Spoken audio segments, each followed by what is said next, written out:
Ébola, Marburg. Son virus misteriosos que destruyen el cuerpo desde el interior y matan a hasta 9 de cada 10 personas que infectan. ¿Qué pasará cuando estos asesinos microscópicos lleguen a donde vive usted?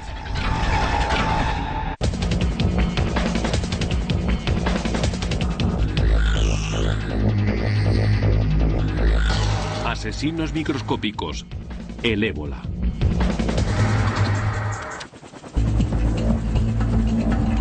La historia que están a punto de ver es ficticia, pero los hechos científicos son reales. Imagínense que nos encontramos en un futuro próximo en algún lugar de la selva de Uganda.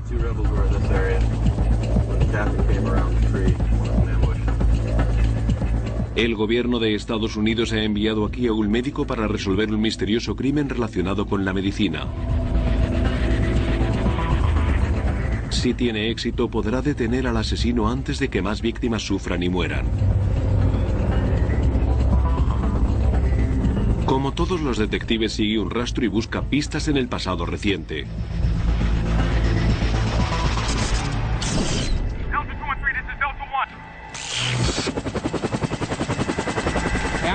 Tengo derecho a saber lo que está pasando. ¿Estoy infectado?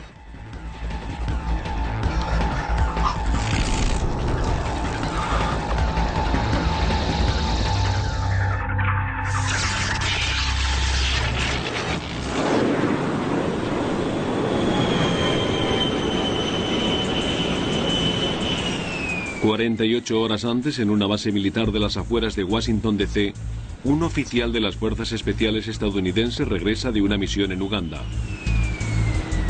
Viaja ligero de equipaje, solo lleva su mochila y sus armas. Tiene una presencia intimidante. Pero lo que más asusta de él se encuentra debajo de su piel.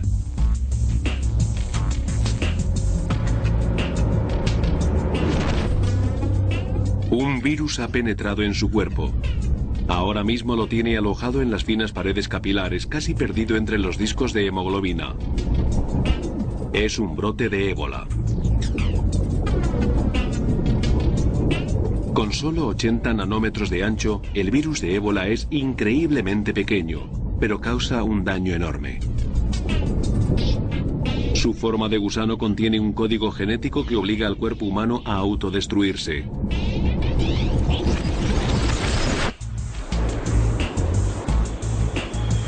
Tras meses de luchar en la jungla y un largo vuelo de vuelta a casa, el soldado cree que sus tribulaciones han tocado fin.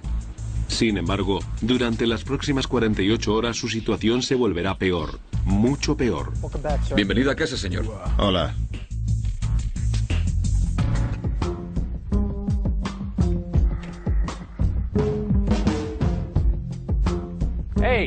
Hola. ¿Qué tal, soldado? ¿Cuándo has vuelto? Hoy mismo. ¿Qué te ha pasado en la mano? Deberías ver al otro tío. ¿Tomamos un par de cervezas luego? Buena idea. Muy bien.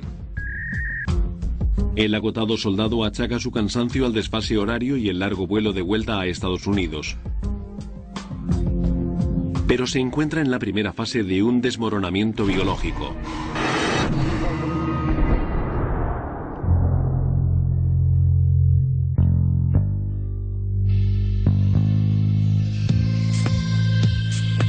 El ébola constituye la mitad de una familia de enfermedades muy pequeña denominada filovirus.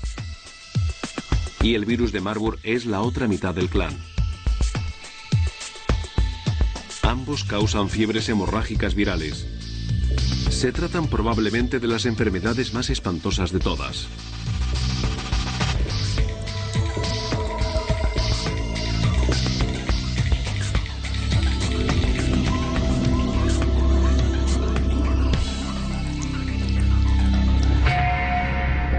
El ébola y el Marburg te destrozan desde dentro y reducen tu cuerpo a un saco de sangre y tejidos gelatinosos.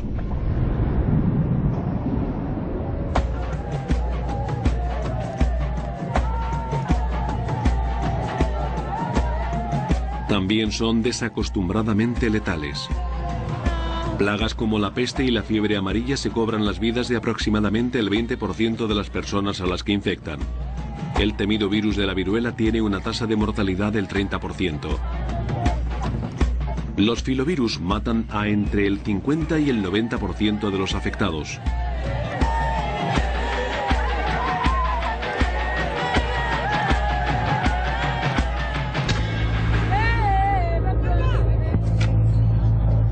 Hasta ahora el ébola y el Marburg han diezmado principalmente a los habitantes del centro de África. Parece que ambos virus se encuentran al acecho en algún lugar de la selva y que las incursiones en los bosques de lluvia les han sacado de su escondite. Los científicos sospechan que los filovirus surgieron hace miles de años. El virólogo Peter Jarlin lleva más de una década estudiando el ébola y el Marburg. No existen otros virus como ellos en la naturaleza. Parecen virus primigenios que surgieron hace mucho tiempo, porque no existe nada de lo que pudieran evolucionar. Se ha especulado con que una de las plagas bíblicas podía ser el ébola. Aunque sean muy antiguos, hasta recientemente la raza humana no tenía ni idea de la existencia de los filovirus. El Marburg se descubrió en 1967, cuando un grupo de monos para investigación infectó a los empleados de unos laboratorios de Yugoslavia y de Marburg en Alemania. Y como se acostumbra con los virus, se le bautizó con el nombre del primer lugar donde estalló una epidemia. El ébola salió a la luz en 1976.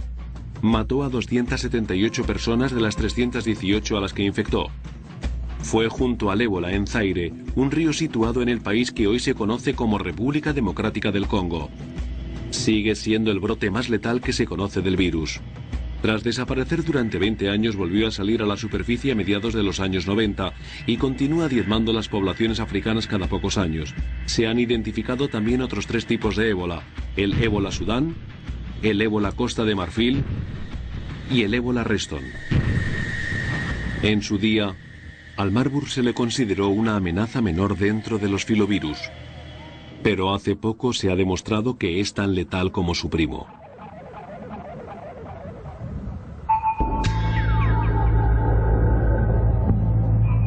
A principios del siglo XXI, un brote de Marburg entre mineros del Congo mató a 128 de los 154 hombres jóvenes infectados. Otra epidemia de Marburg que estalló a finales de 2004 mató a unas 300 personas en Angola, la mayoría niños. Nadie sabe cómo empezó ninguna de ellas. De hecho, durante muchos meses los angoleños no se dieron cuenta de que había estallado una epidemia de Marburg. La mayor parte de los primeros casos se diagnosticaron erróneamente como malaria, tifus o fiebre amarilla. Hasta ahora las epidemias de ébola y Marburg han estado confinadas al centro de África. Los brotes fuera de África fueron el resultado de accidentes en laboratorios. No obstante, tarde o temprano, alguien llevará el virus a una ciudad y desde allí al resto del mundo.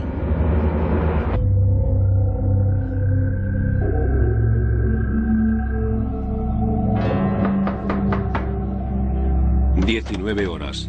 El oficial tiene visita. Me imaginé que no estarías ocupado. Bienvenido.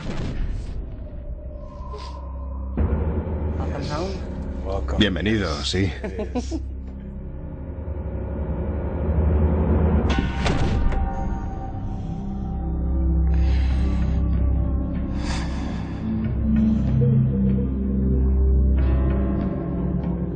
Como el VIH, el ébola se contagia por el intercambio de fluidos corporales.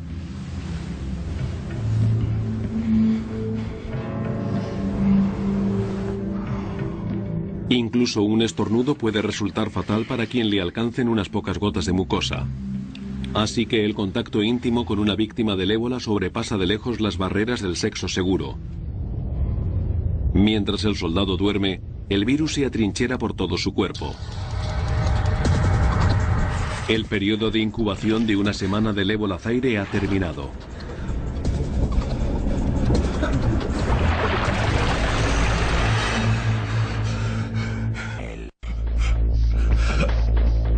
Ocho horas.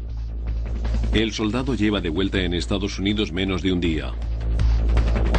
El virus de ébola que se ha traído de África se multiplica a un ritmo estremecedor.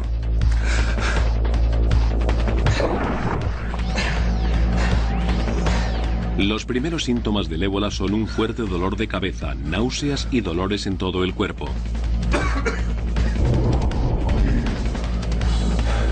El soldado sabe que está enfermo, pero a estas alturas ya no puede pensar con claridad. La fiebre alta y el agotamiento se han apoderado de él.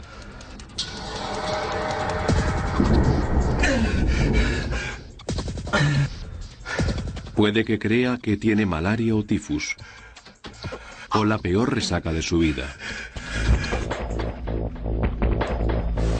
Su sangre no se coagula adecuadamente.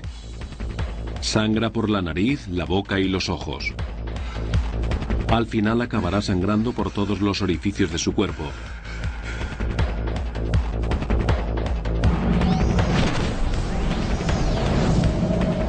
Pero esta agonía no es más que un efecto secundario del auténtico problema. Sus órganos internos se están descomponiendo. Dentro de su hígado se han abierto pequeñas fisuras. Los finos capilares que llevan la sangre por el cuerpo se están rompiendo. Y cuando se rasgan las paredes capilares, la sangre se sale. Es lo que está ocurriendo por todo su hígado. Y la hemorragia pronto se extenderá a todo su cuerpo.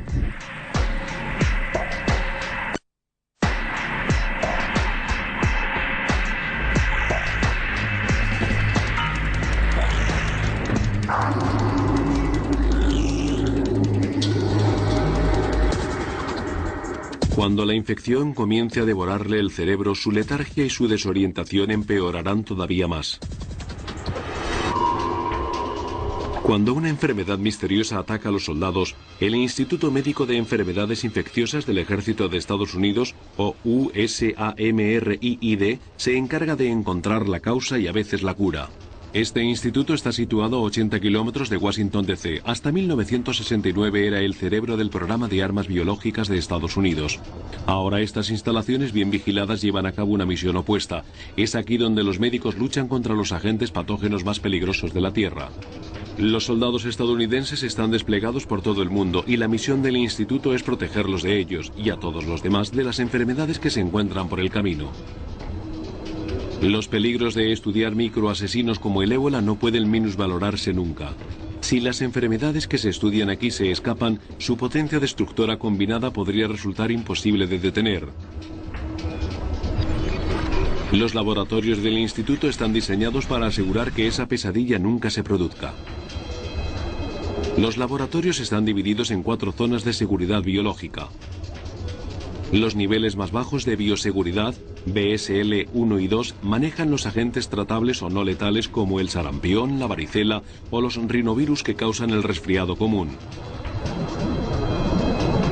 Los laboratorios de nivel de bioseguridad 3 estudian organismos que causan enfermedades graves o mortales, pero para las que existen vacunas o tratamientos como la peste, la rabia o la tuberculosis. Una corriente de aire de presión negativa de una sola dirección mantiene a los virus peligrosos atrapados dentro. En el BSL-3, los especialistas deben llevar siempre batas y guantes. Y luego está el nivel de bioseguridad 4, un nivel tan peligroso que el aire y el agua corriente del laboratorio se bombea fuera continuamente y se calienta a altas temperaturas para matar todos los gérmenes. El BSL-4 maneja los virus más dañinos, los especímenes vivos de agentes patógenos como la viruela, el ántrax y el ébola. Son enfermedades mortales altamente infecciosas para las que no existe tratamiento ni cura. Los científicos lo bastante valientes como para trabajar aquí reciben docenas de inoculaciones y meses de entrenamiento antes de permitírseles franquear estas puertas cerradas a presión. Trabajan enfundados en monos espaciales con suministro de aire independiente. Trabajar en este laboratorio exige unos nervios de acero. Un error con un cuchillo o una aguja podría suponer la exposición al contagio y a una muerte agónica. El científico investigador jefe del instituto, el Dr. Peter Jarling, conoce de primera mano los peligros de estudiar el virus del ébola. No existen tratamientos, no hay vacunas ni medidas probadas para contrarrestar los efectos del ébola.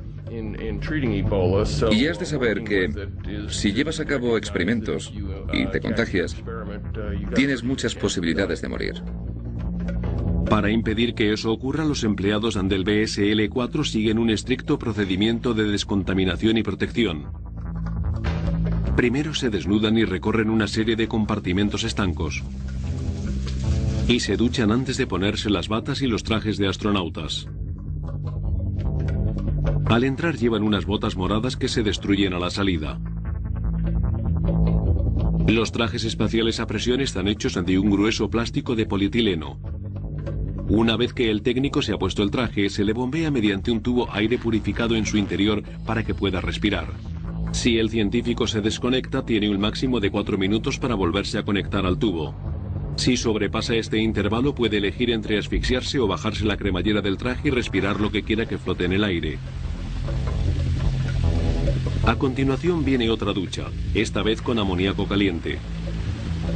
Cuando termina su turno, el técnico ha de repetir todo el proceso en sentido contrario.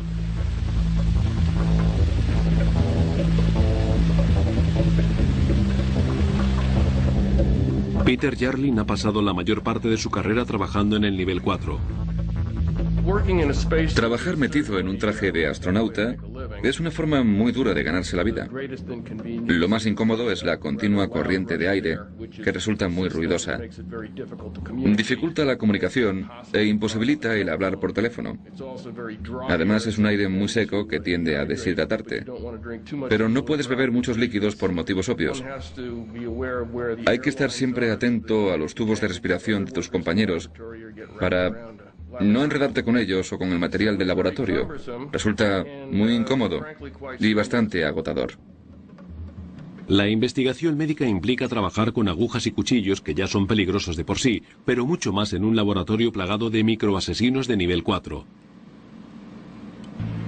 Desde que se abrió el Instituto Médico en 1969, nadie ha muerto por exposición a un agente infeccioso. Pero se ha producido una veintena de exposiciones accidentales a enfermedades letales, incluido el ébola. Un accidente en el nivel 4 supone una estancia a largo plazo en el trullo, una celda aislada del mundo exterior.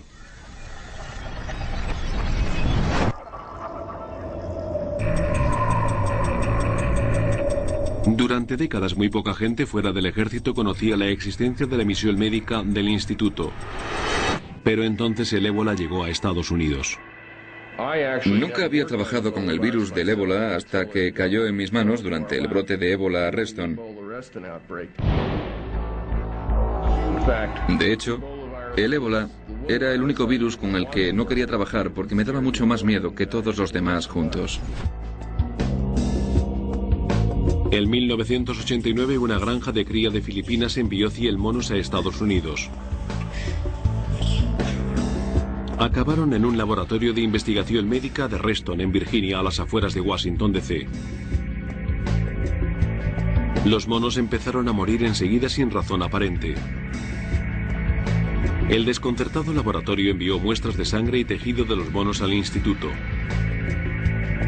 Peter Jarlin analizó las misteriosas muestras y se encontró con un nuevo tipo de ébola.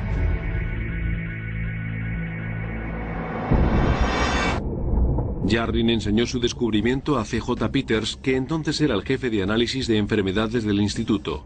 Peters se vio sobrecogido por una sensación que él denomina factor duende. Fue cosa de duendes que Peter Jarlin me enseñara una micrografía por electrones con un nuevo tipo de ébola que acababan de sacarle a un mono a menos de 50 kilómetros de aquí, en Reston, en Virginia. He de admitir que me erizó el vello de la nuca, porque no me gustó nada imaginármelo tan cerca de casa. Un agente patógeno de nivel 4 acechaba a las afueras de la capital de Estados Unidos. Era un virus similar a uno de los virus más letales que se conocían. Y estaba propagándose entre los monos y matándolos. ¿Sería seguro para los humanos? ¿Qué pasaría si un ser humano se contagiaba? La verdad es que no queríamos averiguarlo, así que recomendamos que exterminaran a los monos. El laboratorio mató a los monos infectados. Entonces los monos que vivían en el mismo pasillo que el grupo de monos infectados también comenzaron a morir. Era una noticia estremecedora que indicaba que el nuevo tipo de ébola también se propagaba a través del aire. El ébola Reston mató al 100% de los animales que infectó. Si hubiera escapado del edificio y contagiado a los humanos, las consecuencias habrían sido escalofriantes de imaginar. Estas valiosas imágenes muestran a la pequeña unidad de médicos militares que arriesgaron su vida para limpiar la zona contaminada. Tras matar a todos los monos del edificio, la unidad restregó con lejía todas las superficies del laboratorio. Y después quemaron formaldehído durante 3 días para eliminar cualquier resto del virus. Pero eso no fue todo. 4 empleados del laboratorio dieron positivo en los análisis de infección de ébola. Se produjeron 4 infecciones humanas. Ninguno de los contagiados presentaba síntomas. En los minutos vertiginosos que sucedieron al hallazgo, descubrimos que este tipo de virus era mucho menos patógeno para los humanos que las variedades clásicas. El primer estallido de ébola Reston pudo ser contenido, pero el propio virus continúa suelto. En 1992 el ébola Reston atacó unas instalaciones de investigación en Italia. Y en 1996 el virus mató a más monos de laboratorio en Texas. Se demostró que ambos brotes se habían originado en Filipinas. ¿Cómo infectó una enfermedad que vive en el centro de África a los monos del sudeste asiático? Los investigadores nunca lo averiguaron. Los proveedores y transportistas del tráfico de monos se mostraron reacios a compartir información. Pero en un desesperado intento para impedir la propagación mortal del ébola, todos los monos de la granja de cría de Filipinas fueron exterminados. Hubo que matar a todos los monos, incluso a las crías. Matamos a los bebés, fue una locura.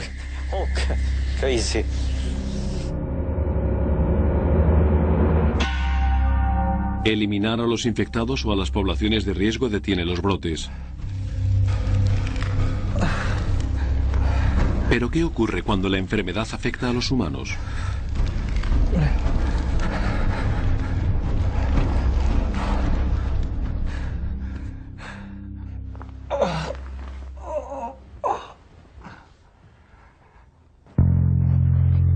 Tercer día, 15 horas. El soldado que volvió a casa lleva más de un día dormido. Diamond. Abre. Diamond. Sé que estás ahí. Ábreme la puerta. Venga, anoche me dejaste plantado. Despierta.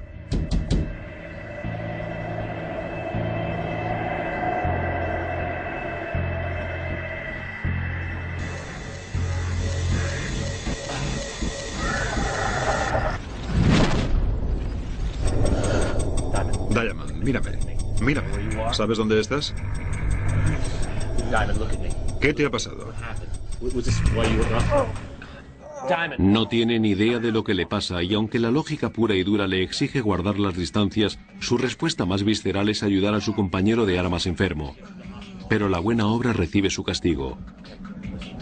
Al sangrar, el soldado infectado emite millones de partículas del virus. Si tocas a un paciente de ébola, lo único que te separa de un charco de virus infecciosos son unos pocos micrones. Si se te abre cualquier porción diminuta de piel, o si el paciente tiene una parte de piel expuesta, tienes muchas probabilidades de contagiarte del virus infeccioso. Tenemos que llevarte al hospital, tío. Venga, vamos. Aguanta. No te duermas, colega. No te duermas. Vamos, vamos.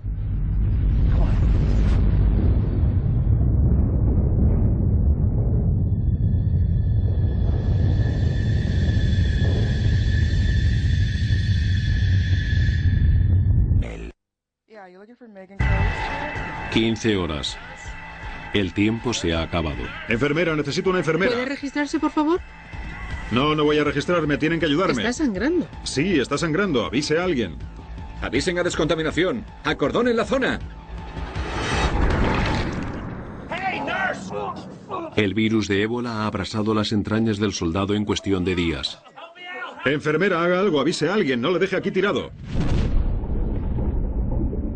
En su interior, las hemorragias masivas han descompuesto el tejido de los órganos principales. Las autopsias de las víctimas de ébola resultan a menudo frustrantes. Los daños internos están tan extendidos que no queda nada que examinar. ¿Y ahora qué hacemos? No para de sangrar.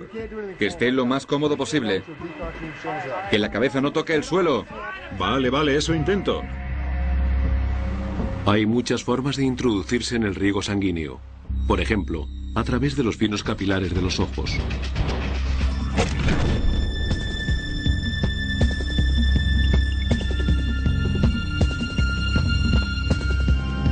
Una vez que el virus en forma de gusano del ébola se introduce en un nuevo anfitrión, no hay modo de detenerlo.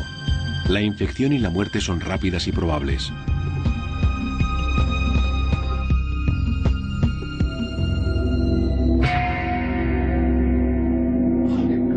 Ya está, le estoy sujetando la cabeza. Con cuidado. Sí, ya está. 1 mililitro de sangre humana infectada puede contener entre 10.000 y 1 millón de partículas de virus de ébola.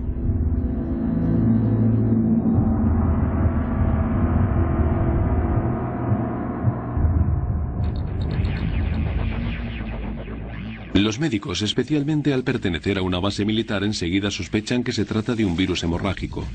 Su primer paso es aislar a todos los que han estado en contacto con el virus, descontaminarles con duchas y confinarles durante semanas para someterlos a análisis y observación.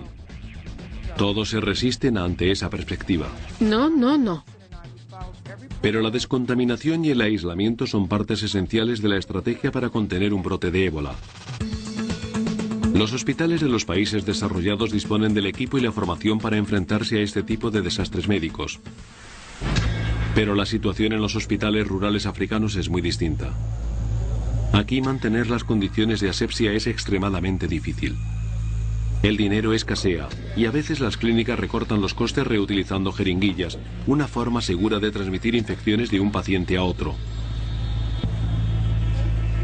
Las víctimas de ébola se alojan hacinadas y rodeadas de sus seres queridos, desprotegidos y sin mascarillas, lo que facilita que el virus se propague entre las visitas. Los empleados de los hospitales a menudo también son presa del virus y ayudan a extenderlo entre los demás pacientes. Los epidemiólogos llaman a este fenómeno amplificación y se produce cuando la pobre asistencia médica transforma un simple brote en toda una epidemia. Las epidemias de ébola suelen empezar con un solo caso. Alguien se pone enfermo en un pueblo o una aldea y contagia el virus a la gente que le cuida. Al final alguien acaba yendo al hospital. Y en los hospitales africanos nadie lleva guantes, ni batas, ni mascarillas. No se toma ningún tipo de precaución y constituyen el escenario perfecto para la transmisión del virus. La enfermedad no para de propagarse hasta que todos hayan muerto o se hayan ido.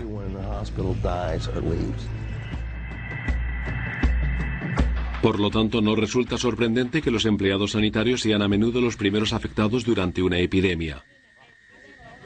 Y los aldeanos observan que mucha de la gente que acude a un hospital no regresa viva. Algunos creen que los hospitales propagan deliberadamente los virus de ébola y Marburg para ganar más dinero. Y los factores culturales tampoco ayudan. En África Central, el atuendo blanco que llevan los médicos se considera una señal de brujería. El temor ha llevado a mucha gente a esconder a sus enfermos y moribundos de los equipos sanitarios. Los problemas no terminan cuando las víctimas mueren. El virus puede sobrevivir durante semanas en un cuerpo muerto y los cadáveres están llenos de ébola. Las ceremonias rituales que se llevan a cabo con los muertos son un foco de infección.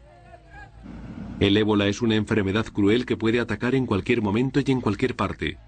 Pero las condiciones de las regiones empobrecidas la empeoran todavía más. El virus está tratando de adaptarse a los humanos y creo que es muy peligroso dejar que estallen esas epidemias en África tan a menudo, donde no existen recursos para combatirlas y existen tensiones sociales que impiden la intervención exterior. Si los médicos se dan cuenta de a qué se enfrentan, actuarán de inmediato para contener el brote. ¿Qué me pasa? ¿Estoy infectado o no? Sé que estáis allí fuera. Si nuestro caso ficticio fuera verdad, el soldado expuesto al ébola acabaría encerrado en una celda de nivel 4 como esta. Se le mantendría allí aislado bajo observación constante hasta que se recuperase o falleciese.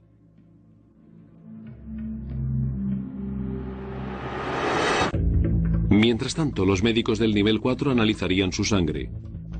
La muestra se colocaría en un microscopio de electrones con una potente cámara que fotografía átomos y virus. Y esto es lo que encontrarían, una partícula de ébola zaire. Mientras el laboratorio profundiza en el virus, los investigadores de epidemias rastrean el recorrido del soldado. Como la policía científica buscan pistas para resolver un misterioso crimen biológico. ¿Dónde se contagió la enfermedad? ¿Fue un contagio accidental o deliberado? Es decir, ¿fue el soldado víctima de un arma biológica? ¿O se vio expuesto al ébola de forma natural? ¿Cuánto tiempo lleva enfermo? ¿Ha contagiado el virus a más gente? Con el ébola, cada segundo cuenta. La fuente de la infección ha de encontrarse y destruirse enseguida. Pero es más fácil decirlo que hacerlo. Cuando más se tarde en averiguar el origen del brote, mayor será la probabilidad de que se convierta en una epidemia masiva. Afortunadamente, los movimientos del soldado se han restringido a una base militar. En un ambiente tan estrechamente controlado es relativamente fácil clausurar y descontaminar una zona entera. Y mientras tanto hay que localizar y poner en observación a todos los que han mantenido contacto con el soldado hasta que den negativo en los análisis del virus. ¿Sobrevive alguien? ¿Alguna vez sobrevive alguien? La novia del soldado no tiene muchas posibilidades. El virus del ébola se le ha enraizado en el hígado.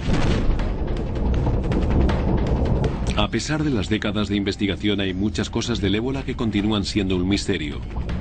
Se cree que la enfermedad sabotea las defensas del organismo y mata a los glóbulos blancos que luchan contra las infecciones. El virus escapa a los ataques del sistema inmunológico porque se esconde dentro de los cuerpos de los macrófagos, los policías que patrullan el sistema inmunológico. Los macrófagos limpian el organismo de infecciones bacteriológicas, pero pueden ser vulnerables a los virus. Los macrófagos no mueren en silencio. Envían un mensaje de alerta roja y expulsan a discreción un producto químico, la citoquina, mientras recorren el sistema sanguíneo. A niveles normales, la explosión de citoquina avisa al resto del sistema inmunológico para que se una a la defensa. Pero cuando ataca el ébola se produce un cortocircuito. Las emisiones de citoquina rasgan las paredes de las venas y la sangre se filtra en los tejidos que la rodean.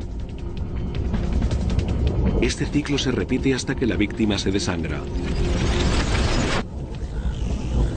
Nadie entiende todavía por qué ocurre exactamente. Pero sabemos que una vez que el proceso ha comenzado, la hemorragia masiva es casi imposible de revertir.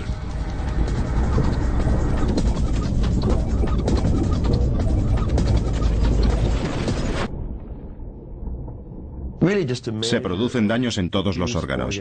Es como morir a causa de 1000 cortes. Se te llena el interior del cuerpo de montones de lesiones diminutas.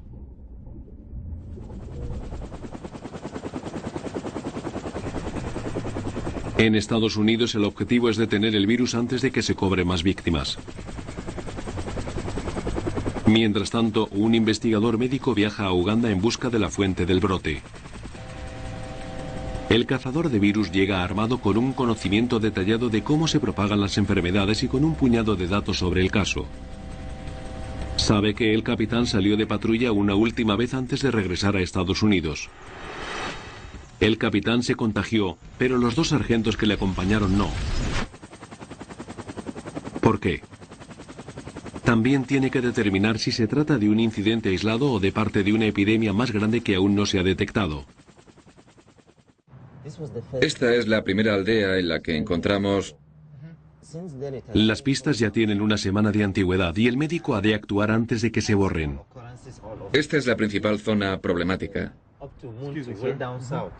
Perdone, señor. Allí fue donde encontramos al rebelde muerto, el paciente 0. ¿Tenía mucha sangre? Sí, señor, por todo el pecho. Necesito saber a dónde fuisteis exactamente y repetir cada paso que disteis a lo largo de ese día. En las ocasiones que los cazadores de virus han sido capaces de identificar a la primera víctima de un brote de ébola, normalmente el infectado ha estado en contacto con lo más profundo de la selva tropical africana. Antes esta densa jungla era prácticamente impenetrable, pero con el crecimiento de la población y la disminución de los recursos, cada vez hay más humanos que se internan en las selvas primarias y secundarias. El médico ha venido aquí con dos objetivos. Primero, reconstruir la secuencia de sucesos que condujo al capitán a infectarse de ébola.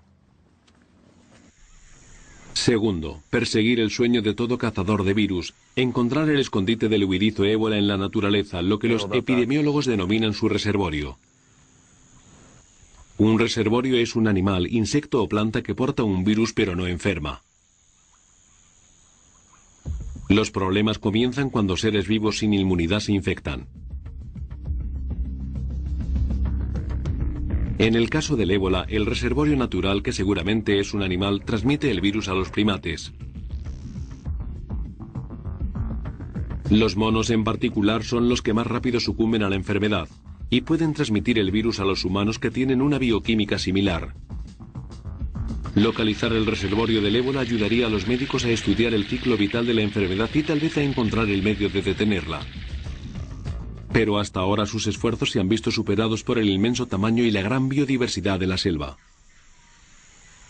El virus del ébola es uno de los más fascinantes que existen. Es un virus muy huidizo. Su reservorio natural sigue siendo un misterio después de tantos años de investigación y a pesar de los grandes esfuerzos que se han llevado a cabo para acudir a zonas donde se ha detectado la enfermedad. Se ha atrapado a todo lo que se arrastra, camina o vuela para tratar de aislar el virus y todos esos esfuerzos heroicos han sido un fracaso. En 1995 el ébola Zaire resurgió y mató a 250 personas.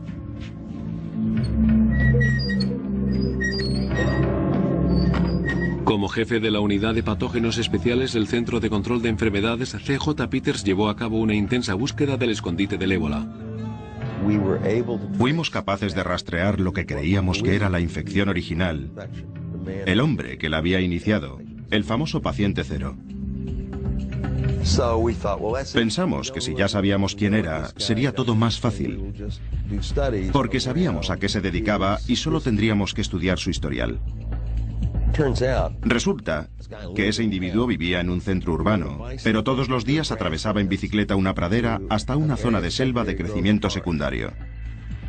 Y para complicarlo todo aún más, 2 veces a la semana se internaba en bici en lo más profundo de la selva primaria e incluso a veces pasaba allí la noche. Así que estaba expuesto día y noche a la selva primaria. Y en definitiva, teníamos que investigar por todas partes. Y en los trópicos es muy difícil investigarlo todo. Procesamos a todos los mamíferos que atrapamos y a unos 30.000 artrópodos que capturamos y no encontramos ni un solo rastro del ébola. El reservorio sigue siendo un misterio.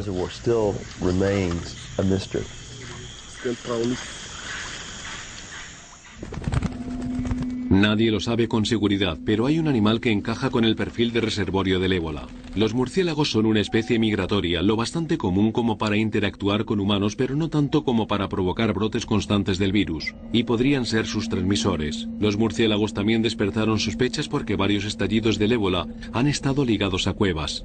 Es posible que el guano de murciélago contaminado ayude a propagar la enfermedad.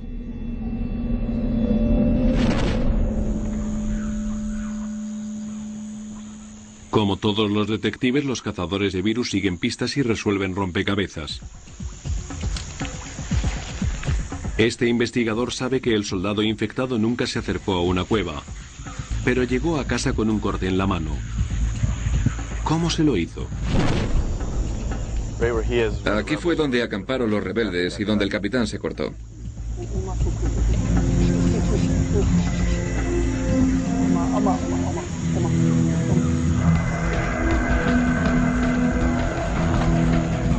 Rebeldes hostiles a la 1 menos 10. Un rebelde hostil avanza hacia vosotros.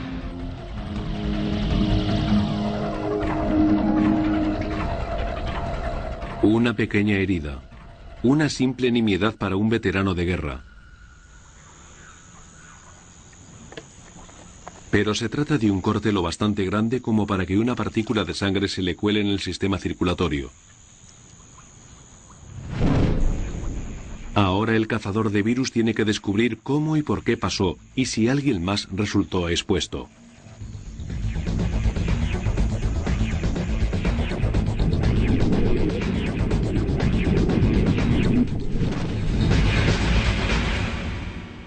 Channel.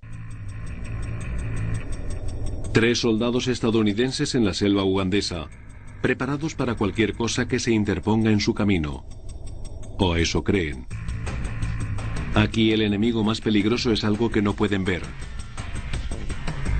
Algo contra lo que no pueden luchar. Algo que acecha en la sangre. El virus del ébola sobrevive en la piel y las glándulas sudoríparas de sus víctimas hasta mucho después de su muerte. Cualquier virus que haya en esta sangre se encontrará probablemente inactivo, pero aún puede detectarse. El médico sospecha que así fue como se infectó el soldado.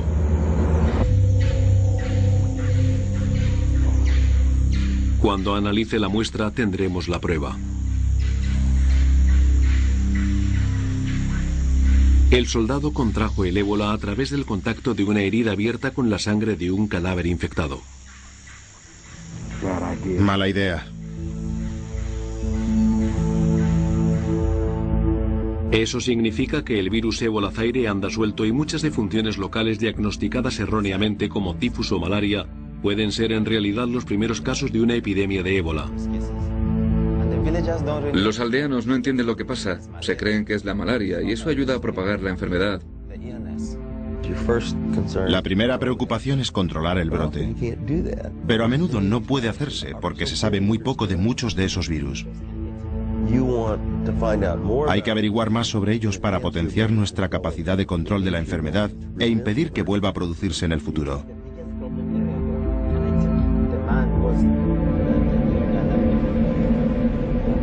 Pero queda otra pregunta. Una pregunta que se plantearía el ejército, pero un civil tal vez no. ¿Ha sido mala suerte? ¿O un ataque bélico? El médico tiene que tener en consideración los hechos. Las fuerzas especiales de Estados Unidos apoyan al gobierno ugandés en su lucha contra el ejército rebelde. Los rebeldes se esconden en lo profundo de la selva, el mismo lugar donde habita el ébola. Supongamos que los rebeldes descubrieron que uno de sus hombres estaba infectado. ¿Lo habrían llevado a un hospital? ¿O lo habrían fusilado para abandonar el cadáver infectado y dejar que lo encontrase el enemigo como si fuera una especie de arma biológica para pobres? No habrían sido los primeros a los que se les ocurrió utilizar el ébola como arma. P.J. Peters dirige ahora el vanguardista Centro de Biodefensa e Infecciones Emergentes de la Universidad de Texas en Galveston. Muchos de los agentes bioterroristas son en el fondo infecciones emergentes que constituyen graves problemas naturales. Los virus no se fabrican, se obtienen de algún sitio.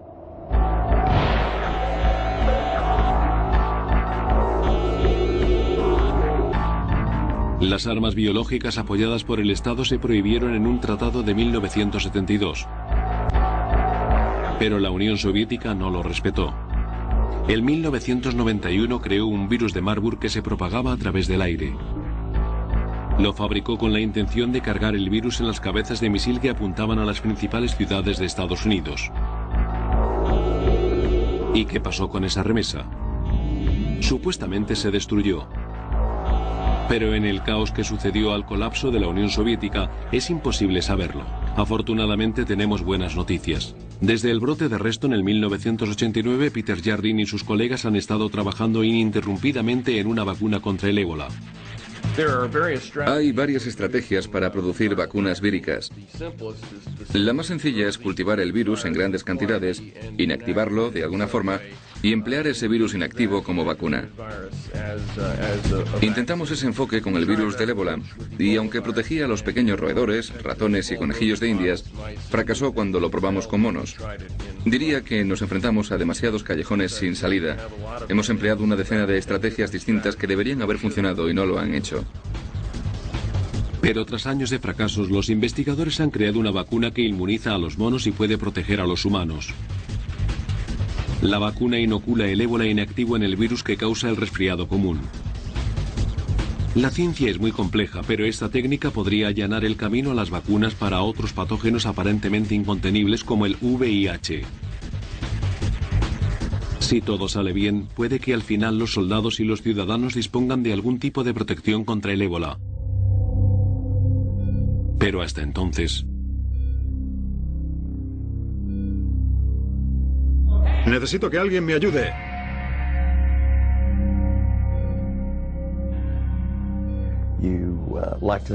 Nos gusta pensar que este tipo de cosas suceden siempre muy lejos de nosotros, en sitios desde donde es muy difícil que un infectado acceda a un aeropuerto y se desplace hasta donde vivimos. Por desgracia, tal y como es el mundo hoy en día, esos lugares que parecen tan lejanos están en realidad mucho más cerca de lo que la gente se cree.